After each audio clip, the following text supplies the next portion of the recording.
One of the toughest conversations to have is one where the other party just refuses to engage.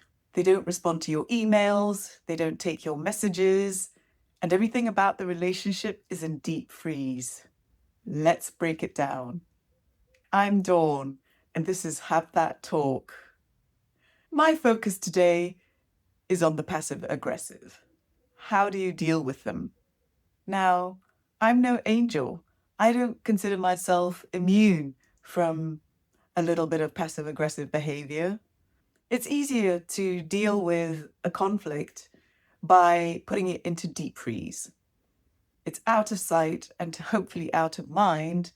Either way, you're not having to deal with it. But you know what? It's still there, rotting in the freezer and causing a big stink that slowly everyone else is starting to notice.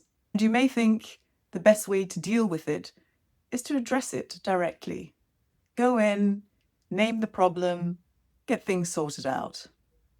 But the passive aggressive doesn't work that way. What you'll hear instead is, "Oh, no, there's no problem. Do you have a problem? Oh, that wasn't such a big deal. Don't worry about it." And what's happening there is cold warfare. As long as you're the only one who feels uncomfortable with the tension, the passive aggressive feels safe. So the direct route almost never works.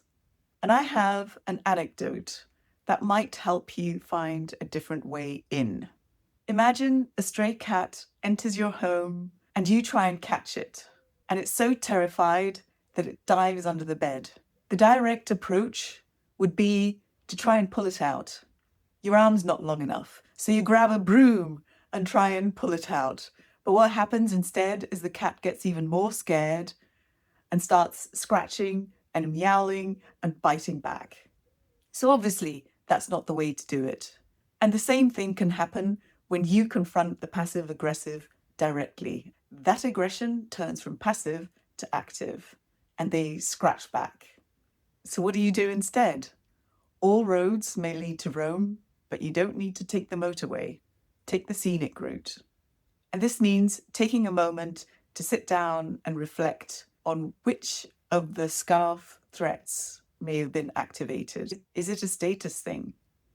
Could there have been something you said or did that made the other party feel disrespected or even humiliated? Is it a certainty thing?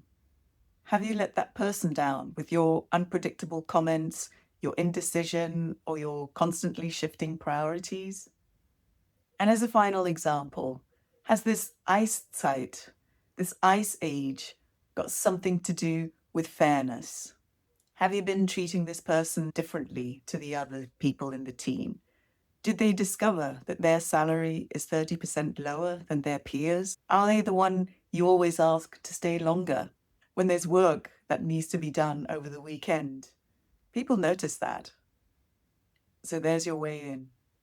And going back to that anecdote with the cat, the best way to get the cat out from under the bed is not by thinking about yourself, but by thinking about the cat. They're scared? Then step away. Don't encroach on their space. Give them time to relax and then come out on their own. They're hungry? Put a little plate of food next to the bed. If they've been treated badly, they've had to fight for their territory, or they're just not used to being inside an enclosed space. So in that case, you also know what to do. So you see, the conversation that needs to be had is usually not about you having to fix things, but about you creating the space so that the other person can feel heard, seen, and safe. So when you have that talk, make sure that you're ready to make the other person feel safe, seen, and heard. Okay? I'll see you next time.